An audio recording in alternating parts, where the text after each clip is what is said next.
Ah, Sofia, isso. Vencer e fazer história aqui dentro dá ao jogador vida eterna. E não falamos apenas dos grandes craques. Deles, aliás, falamos toda hora. Zagueiro vigoroso, Oberdan jamais foi ator principal. De jeito nenhum. Mas coadjuvante daqueles bem longe. Eu acho que eu fui sim uma formiguinha dentro de um plantel do Santos, mas a minha parte sempre eu fazia e fiz bem feito. A parte de Oberdan era bastante simples e definida. Então eu me preparava muito e eu tinha consciência no Santos que assim, o que eu fazia? Eu era um roubador de bola. Eu cabeceava a bola, pegava a bola, dava pro Zito, ou dava pro Mengalvio, dava pro Coutinho, dava o que estivesse mais próximo de mim. Porque eu não sabia fazer aquilo que o Carlos Alberto Torres sabia, que o próprio Mauro, que o próprio Ramos Jogado, que é um zagueiro fabuloso, que eu joguei junto com ele. A seriedade a serviço do Santos fez Oberdan ganhar admiradores. Pepe, já treinador, afirmou que se todos os defensores fossem como Oberdan, dificilmente um time de futebol tomaria um gol, pois a vontade demonstrada em campo era algo sensacional. Oberdan é muito grato a Pepe, não pelo elogio, mas por efetivá-lo como titular. O Santos é um time fabuloso, maravilhoso, mas se você jogasse, porque você tinha um salário pequeno e bichos muito altos. Então eu queria estar ou jogando ou na reserva. Quando eu me sentia que eu não tinha condições de ficar nem na reserva, eu ficava muito nervoso e queria sair do Santos. Por 2 vezes saiu mesmo. Voltou ao Coritiba, mas foi no Santos que evoluiu. Se Oberdan decolava como um jogador de basquete, precisava aprender a pousar como um judoca. Eu quando cheguei no Santos, nós tínhamos um professor de judô. Aí eu falei, mas fazer judô para quê? Ele disse, não, você tem que aprender a cair no campo. Oberdan derrubou muito mais do que caiu. E depois que encerrou a carreira, cedo aos 32 anos, jogando pelo Grêmio, se manteve por cima. Na década e meia que jogou futebol, Oberdan adquiriu imóveis e terrenos em Santa Catarina e se preparou para abrir um negócio. Acabou entrando com enorme sucesso para o ramo da água mineral. Propriedade de Oberdan, a Água Imperatriz domina as vendas do estado, tendo 60% do mercado. A conscientização de parar com conforto veio dos conselhos da mãe e de alguém que 3 anos antes havia levantado a 2ª Copa do Mundo para o Brasil. Eu quando cheguei no Santos em 65, eu tinha 19 anos de idade. E comecei a viajar com o Santos, eu mal conhecia São Paulo, vim fazer um teste no Santos. Do dia para a noite me colocaram um terno, dizendo, daqui a partir de agora você vai viajar com o Santos. Você foi comprado do Curitiba.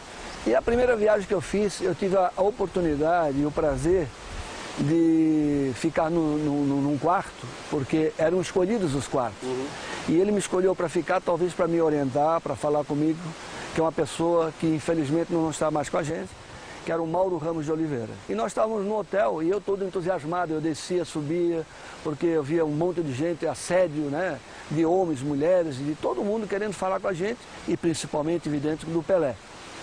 Aí ele me chamou no quarto e disse assim, eu preciso ter uma conversa com você. É uma coisa de pai para filho, sabe?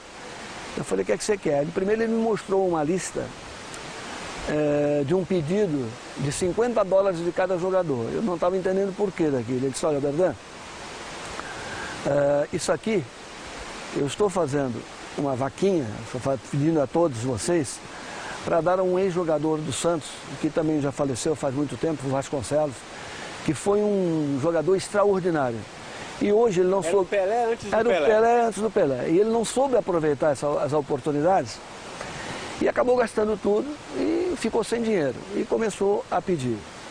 Aí ele disse, olha, eu vou dizer uma coisa para você, você entenda como você quiser. Ele disse, olha, isso aqui é um circo. Você vai lá embaixo, todo mundo quer te abraçar, todo mundo quer te beijar, todo mundo quer te levar para jantar fora. Pode ser ministro, pode ser governador, pode ser presidente, seja o que for. Só que depois, quando você parar, você não está mais na mídia, aí que você vai ver o quanto é difícil.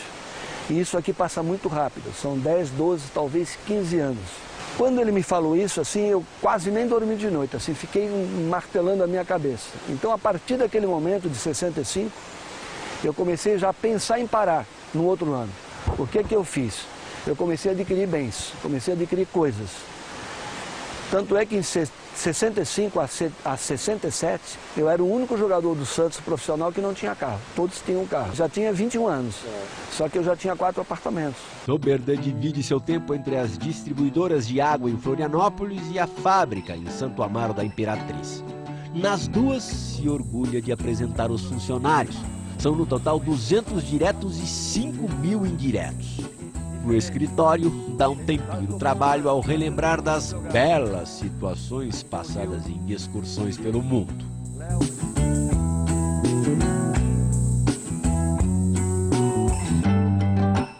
A Brigitte Bardot, que era a mulher mais linda do mundo, ela entrou assim no campo para dar o pontapé inicial, com outro cara, o Omar Sharif, um cara bonito e tal, entraram os dois assim de mão dada para ela dar o pontapé assim. E ela veio com uma capa, na época era comum, a mulher usava uma capa assim, até o joelho, até que assim, e aí ela abriu a capa, ela tinha um shortinho pequenininho, e era moda, não era coisa indecente, era moda. Mas nós assim, a gente chegava a suar, e aí a gente perfilou, ela foi lá, deu um beijo em cada um, e aí deu o pontapé e a gente jogou. E nesse dia, eu tinha combinado com a minha mulher, e depois do jogo, ir num convento de freiras com o Ratinoff, que era o nosso empresário da época, e ela estava na Rádio Atlântica de Santos, com o rádio amador, ela dizendo, olha, nosso filho vai nascer amanhã, ou depois da manhã. Ser característica de quem alcançou o sucesso. Mas já imaginou a dificuldade para chegar nos números citados há pouco? O facilitador foi ter feito parte dessa geração. É claro que eu chegava num secretário de Estado, chegava no governador, todo mundo queria falar o tempo todo de Pelé. Então eu tinha muita história para contar do Pelé. Enquanto eu contava a história, eu vendia água. Então foi muito fácil. Nós também estamos sedentos por boas histórias. Eu conheci o Pelé, talvez mais do que a minha família. Porque nós convivemos durante 10 anos, viajando o mundo inteiro e vendo aquele ídolo maravilhoso que era o Pelé. Aonde nós chegávamos, estava sempre presidentes da República, era reis africanos, enfim, todo mundo queria ver o Pelé. Quem pagava para ver Pelé não admitia o Santos sem o rei. Oberdan se lembra de um amistoso em Paris, o Santos vinha da África. E o Pelé estava machucado, o Pelé estava com o tornozelo inchado, e o Pelé não tinha condições de jogar. Aí os dirigentes do Santos foram ao empresário, que se eu não me engano era Ratinoff, e falou para ele, olha, o Pelé não vai poder jogar, a nossa cota que era, não sei se era 100, 200 mil dólares, vai para 30 mil dólares. Aí ele pegou, foi para os dirigentes, olha, sem o Pelé, nem de graça a gente quer. O Pelé jogou, teve que jogar. O Pelé jogava várias vezes assim.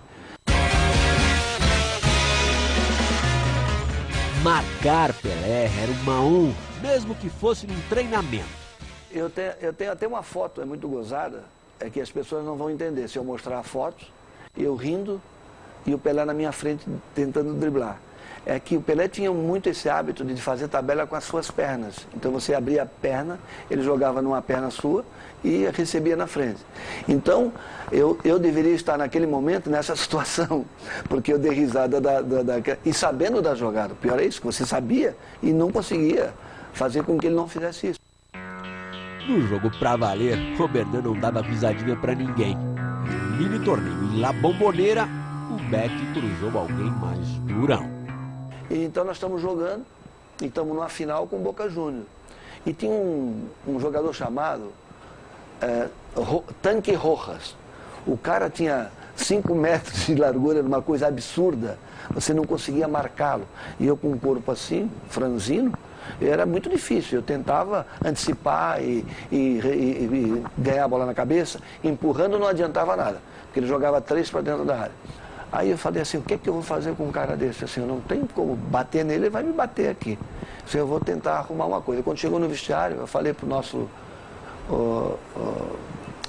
roupeiro, não, nosso massagista, o Macedo, Seu Macedo, olha aqui, ó, eu vou cair dentro da área, vou perto da área, eu vou fazer de conta que eu levei uma pancada do Rojas. Você queria tirar o Rojas? Eu quero tirar o Rojas. Aí, quando eu caí, você vai correndo, entra em campo e pega um pouco de mercúrio e põe na minha boca, aqui perto da minha boca. Aí, estamos numa jogada dentro da área, eu vi que o bandeirinha não estava olhando, o juiz não estava olhando, eu dei um soco no Rojas e caí no chão. Aí o Macedo entrou e o Rojas estava esperando que eu levantasse, só para querer me pegar. E o Macedo pegou, jogou aquele negócio, todo mundo chega, jogador, empurrão para lá, empurrão para cá, e que eu tinha dado soco nele, infelizmente. Aí eu cheguei pro juiz, mostrei pro juiz. Aí ele pegou o Rojas e falou, você fora. Quando ele falou fora, eu estava em pé, o Rojas saiu correndo atrás de mim. E eu correndo no campo, maior vergonha que eu passei.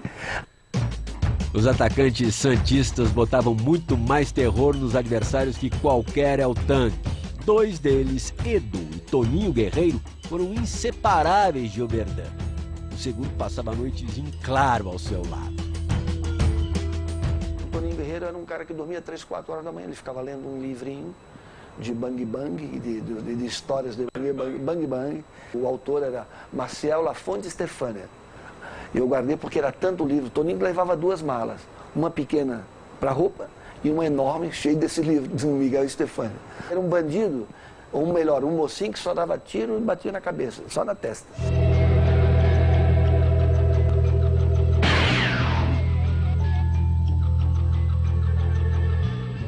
Infelizmente, Toninho se foi há 22 anos, mas grande parte daqueles craques está aí.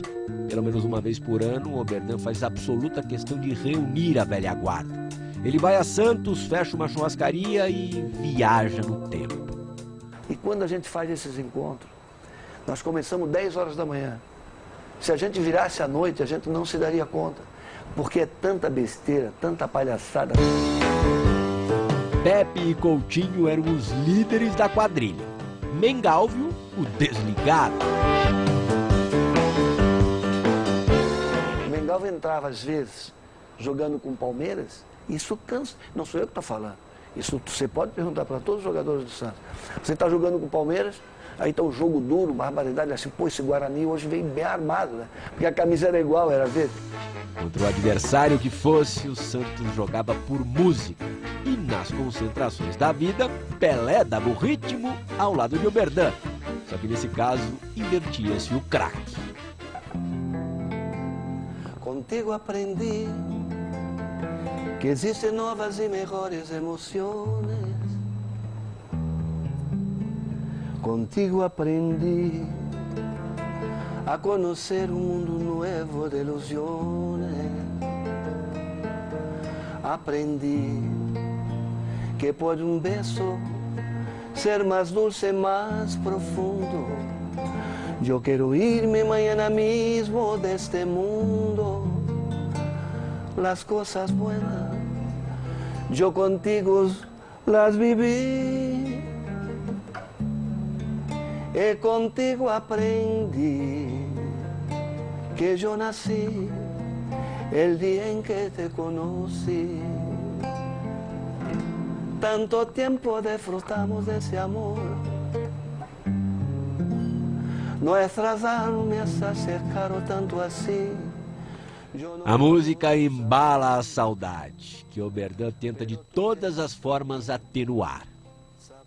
Eu tenho o telefone de todos os jogadores, eu ligo para todos eles, desejando um Feliz Natal, um bom Ano Novo, mas para todos. Então assim, ó, eu não me esqueço deles. Eles fazem, apesar de eu estar longe deles, eles fazem parte, sim, da minha vida. Eles foram muito importantes. Eu não fui um jogador, eu não fui um ídolo no Santos, mas eu me sinto, sem ser jogador de futebol, um ídolo para eles. Eu acho que eles me têm assim, com muito carinho. Há quem não se emocione nem um pouco com a sessão nostalgia. Tânia, a grande companheira. Não, porque a comunicação não era igual como é hoje em dia. Então a gente ficava muito tempo sem se falar, o Santos viajava muito, nós éramos muito jovens. Quando ele estava no Santos, nenhum carnaval ele passou em Santos. todos viajando. Páscoa, rarissimamente ele estava em casa, a não ser que desse sorte de se machucar. Era uma beleza. Quando machucado era assim uma distensão. Era maravilhoso, porque ele ficava assim 15, 20 dias sem jogar. Era maravilhoso. Não pense que Oberdan não sofria. A saudade da família, dos filhos, então, né? Então eu procurava levar uma fraldinha da Daniela e uma fralda do Dan, ou uma roupinha do Dan, que vinha o cheirinho dele. Aí eu cheirava, chorava, evidentemente, mas era um conforto. Você já deve ter reparado que mudamos de cenário. Estamos no ambiente mais gostoso da residência do casal. Momento de Oberdan mostrar as habilidades como cozinheiro. Aqui vai sair aquele risotinho que eu falei para vocês. Risoto de camarão. Olha o cheirinho. É um camarão branco nosso aqui, o melhor camarão que tem aqui. É um camarão difícil de encontrar, tu tem que ter amizade no mercado público com o cara. Aí ele recebe uma quantidade X, ó, tem 20 quilos, 30 quilos, eu compro tudo e deixo aqui. O mestre Cuca cheio de manhas e segredos. Vai azeite de dendê, vai ketchup, mas não queira a receita inteira. O cozinheiro não conta isso, mas eu vou contar para vocês. Sabe qual é a grande comida? A grande comida que o cara faz, que todo mundo sai louco, desesperado, dizendo que foi maravilhosa? É quando dá 2 horas da tarde, vocês não comeram nada, estão morrendo de fome. O que comer aqui, vocês vão dizer que é maravilhosa. Conversa, a experiência nessa área vem de muito tempo. Sempre, desde Santos, desde que nós éramos recém-casados, não digo recém-casados, 2 anos depois, ele começou a cozinhar. Lula, lá no Santos, eu não fazia não, né? O Lula não, porque ele é meu treinador. Ainda bem que camarões são permitidos. Oberdan te convida para almoçar. Por gentileza, eu quero ter o prazer de servir o risoto para você. Não vou me sentir bem se você não estiver ao meu lado aqui. Vamos comer. Olha o tamanho do camarãozinho. Maldade você não conseguir pegar este prato. Mas não tem nada não. No próximo bloco a gente tira a diferença tomando a melhor branquinha das Minas Gerais. Mudaremos da água para cachaça. Antes, o ato final do primeiro imortal. Mas eu acho que vai ficar muito alto. Eu tenho tanto pra lhe falar, mas com palavras não sei dizer como é grande o meu amor por você.